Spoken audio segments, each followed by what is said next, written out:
दोस्तों कहते हैं कि तस्वीर बिना कुछ बोले ही बहुत कुछ बयां कर देती है। जब आप अपने बचपन की कोई फोटोग्राफ को देखते हो तो आपको उससे जुड़ी कोई स्टोरी याद आती है। उस फोटोग्राफ को देखकर आपके फैमिली मेंबर्स उस समय कुछ कहानियां सुनाने लगते हैं, लेकिन वो कहानियां कुछ ही पलों में समाप्त हो जाती है।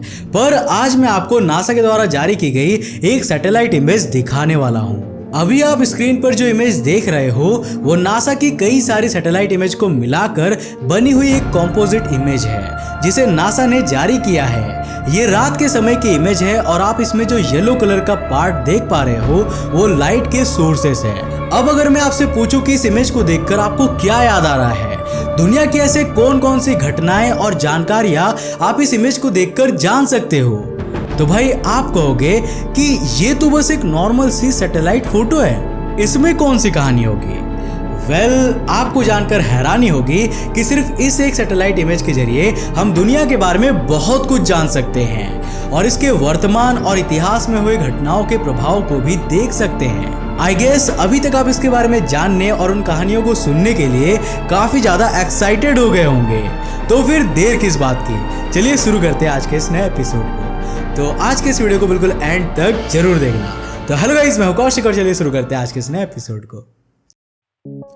दोस्तों यूं तो लाइट हमें ऑब्जेक्ट्स को देखने के काबिल बनाती है, लेकिन अगर आप इस फोटोग्राफ में लाइट के सोर्सेस को ध्यान से देखेंगे तो आप पाएंगे कि जो एरियाज ज्यादा पॉपुलेटेड होते हैं और जो एरियाज ज्यादा अमीर होते हैं वहां पर लाइट भी ज्यादा दिखाई देती है। ऐसा इसलिए क्योंकि वहां पर रात के समय भी हर तरह के काम लगातार चलते रहते हैं। वहां पर रात के समय भी रोड्स ट्रैफिक से भरी हुई होती है।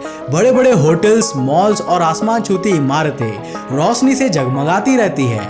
अब जरा यूरोप को ही देख लीजिए, यहाँ पर आपको बहुत ज्यादा लाइट दिख रही होगी। ऐसा इसलिए क्योंकि ये बहुत ज्यादा डेवलप्ड एरिया है। ये ऊपर जो एरिया आपको दिख रहा है उसे कहते हैं बेनेलक्स। यहाँ पर 3 देश है, बेल्जियम, नेदरलैंड्स और लग्जमबर्ग। वहीं नीचे आपको जो एरिया दिख रहा है ये पो वैली है, जो इटली का एक मेजर इकोनॉमिक रीजन है। इन जगहों की प्रॉस्पेरिटी और हाई पॉपुलेशन डेंसिटी के कारण ही आपको ये ऐसा लग रहा है मानो यहाँ पर लाइट का कोई ओशियन हो। अगर आप अमेरिका और जापान की ओर नजर डालेंगे तो भी आपको कुछ ऐसी ही तस्वीर नजर आएगी। अब बात करते हैं मिडिल ईस्ट की। यहाँ पर भी आपको बहुत चमक दिखाई दे रही होगी, लेकिन क्या आपको पता है कि इसका रीजन क्या है? ऑब्वियसली यहाँ के लोग बहुत ज्यादा अमीर तो है ही और ये देश बहुत डेवलप्ड भी है, लेकिन ये लाइट सिर्फ मैन मेड सोर्सेस से नहीं आ रही है। मिडिल ईस्ट में तेल और पेट्रोलियम बहुत ज्यादा मात्रा में निकाले जाते हैं और उन सोर्सेस से बहुत सारी गैसेस रिलीज होती है और ये गैसेस ही एटमॉस्फेयर में इस चमकदार लाइट को प्रोड्यूस करती है। इसमें आपको जो सबसे चमकदार पार्ट दिख रहा है वो है सऊदी अरेबिया के अल अहसा में स्थित गावर ऑयल फील्ड, जो दुनिया की सबसे बड़ी ऑयल फील्ड कही जाती है। जब आप ऑस्ट्रेलिया की ओर नजर डालते हो तो यहाँ पर आपको 2 तरह के एरियाज दिख रहे होंगे। इसके किनारे वाले एरियाज में आपको कई जगह पर लाइट दिख रहे होंगे। ये वो एरियाज है जहाँ पर ऑस्ट्रेलिया की मोस्टली पॉपुलेशन रहती है। दूसरे शब्दों में ये वहाँ के मेजर सिटीज है। वही वेस्टर्न ऑस्ट्रेलिया के अनहैबिटेड एरियाज में भी आपको लाइट के कुछ पैचेस दिख रहे होंगे। ये इंसानी लाइट के सोर्सेस नहीं है, बल्कि ये वहाँ के फॉरेस्ट में लगी आग है। अमेरिका के कैलिफोर्निया के इलाके में भी आपको ऐसे कुछ लाइट पैचेस दिख जाएंगे जो फॉरेस्ट फायर होती है, लेकिन यहाँ पर पॉपुलेशन डेंसिटी होने के कारण वो क्लियरली नहीं दिख रहे हैं। जब हम साउथ ईस्ट एशिया की ओर देखते हैं तो हमें हमारा भारत बिल्कुल साफ साफ दिखता है। यहाँ मैं आपको क्लियर कर दूं कि ये हमारे देश की कोई दिवाली वाली फोटो नहीं है, बल्कि नॉर्मल डेज में भी हमारा देश ऐसा ही दिखता है। जो लोग कहते हैं कि भारत डेवलप नहीं हो रहा है, उन्हें जरा इन 2 सैटेलाइट इमेजेस के कंपैरिजन को ध्यान से देखना चाहिए। ये है भारत की 2012 की इमेज और ये दूसरी तरफ 2016 की सैटेलाइट इमेज है।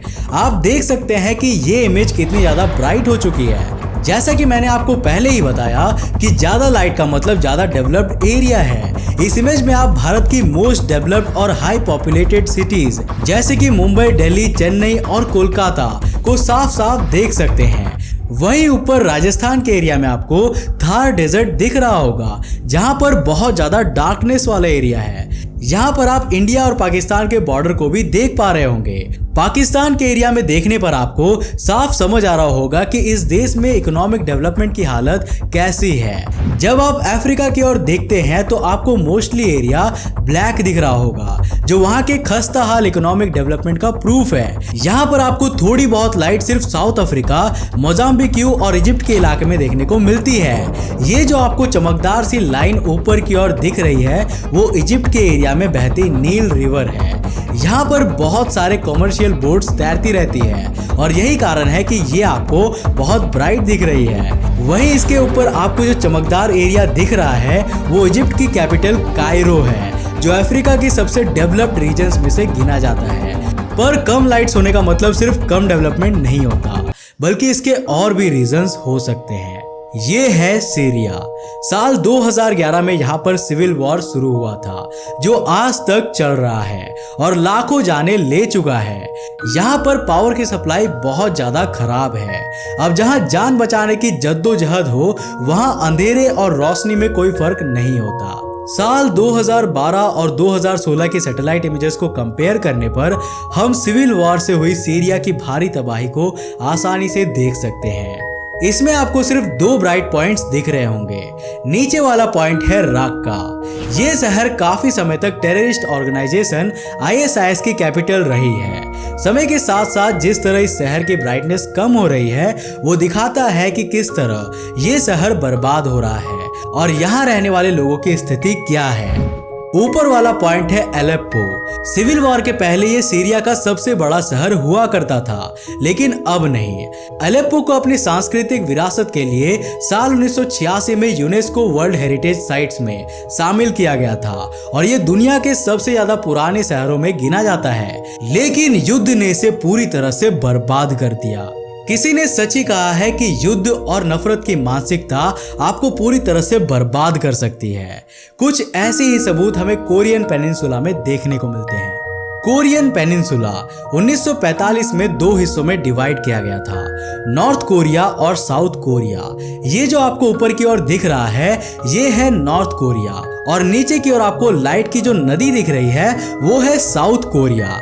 एक तरफ जहां नॉर्थ कोरिया दुनिया से बिल्कुल अलग थलग नजर आता है, वहीं साउथ कोरिया के हर देश के साथ अच्छे संबंध है और ये यहाँ के डेवलपमेंट में भी दिखाई देता है। दोनों देशों के बीच का बॉर्डर जिसे DMZ कहते हैं वो भी यहाँ क्लियरली देखा जा सकता है। नॉर्थ कोरिया में आपको सिर्फ एक ही ब्राइट पॉइंट दिख रहा होगा, जो वहाँ की कैपिटल प्यांगयोंग है। वहीं साउथ कोरिया में जहाँ देखो वहाँ लाइट ही लाइट है। साउथ कोरिया में ये जो आपको सबसे ज्यादा ब्राइट एरिया दिख रहा है वो है वहाँ की कैपिटल सोल और उसके आसपास का इलाका। यहाँ की टोटल पॉपुलेशन 2.5 करोड़ से ज्यादा है और ये बहुत ज्यादा डेंसली पॉपुलेटेड एरिया है। वहीं आपको साउथ कोरिया के कोस्टल रीजन्स में भी काफी ज्यादा लाइट दिख रही होगी। ये वहाँ की फिशिंग इंडस्ट्रीज के कारण है, जो काफी ज्यादा डेवलप्ड है। वहीं यहाँ के ओशन में बहुत सारी कमर्शियल बोट्स और शिप्स भी चलती है। आखिर में आपको ले चलते हैं जर्मनी। सेकेंड वर्ल्ड वॉर के बाद जर्मनी को 2 हिस्सों में बांट दिया गया था, ईस्ट जर्मनी और वेस्ट जर्मनी। वहीं जर्मनी की कैपिटल सिटी बर्लिन को भी 2 हिस्सों में बांटा गया था, ईस्ट बर्लिन और वेस्ट बर्लिन। हालांकि 1990 में ये एक बार फिर से एक हो गए थे, लेकिन स्पेस से ली गई सैटेलाइट इमेजेस में हम आज भी सेपरेशन को साफ साफ देख सकते हैं। उस समय जो एरिया वेस्ट बर्लिन में था वो समय के साथ साथ ज्यादा डेवलप्ड हुआ, वहीं ईस्ट बर्लिन डेवलपमेंट की रेस में पीछे छूट गया। आप इस इमेज में देख पा रहे होंगे कि वेस्ट बर्लिन का एरिया ईस्ट बर्लिन के कंपैरिजन में ज्यादा चमकदार है। दोस्तों, दिन के समय जब हम सैटेलाइट से इमेजेस लेते हैं तो हमें धरती पर कुछ खास नहीं दिखाई देता, लेकिन रात के समय ली हुई इमेजेस ढेर सारी कहानी बयां करती है। ये इंसानों की ज्योग्राफिकल, पॉलिटिकल और कल्चरल हिस्ट्री को दिखाती है। ये पास्ट में हुई घटनाओं और उनके प्रभाव को भी दिखाती है। ये दिखाती है कि हम इंसान किस तरह अलग अलग बॉर्डर कॉन्फ्लिक्ट में उलझे हुए हैं एंड मोस्ट इम्पॉर्टेंटली ये दिखाती है कि हम इंसानों ने इस दुनिया पर किस तरह कब्जा कर लिया है। तो आज के लिए बस इतना ही। उम्मीद है कि आज के इस वीडियो से आपको काफी कुछ नया सीखने को मिला होगा। अगर आपको वीडियो पसंद आया तो इसे लाइक करने के साथ साथ अपने फ्रेंड्स के साथ जरूर शेयर करना। अगर आप नए हो इस चैनल पर तो इंटरेस्टिंग वीडियोस के लिए चैनल को सब्सक्राइब करने के साथ साथ नोटिफिकेशन बेल को ऑन कर देना, ताकि आप देख सको हमारे वीडियो सबसे पहले। तब तक के लिए बाय, जय हिंद।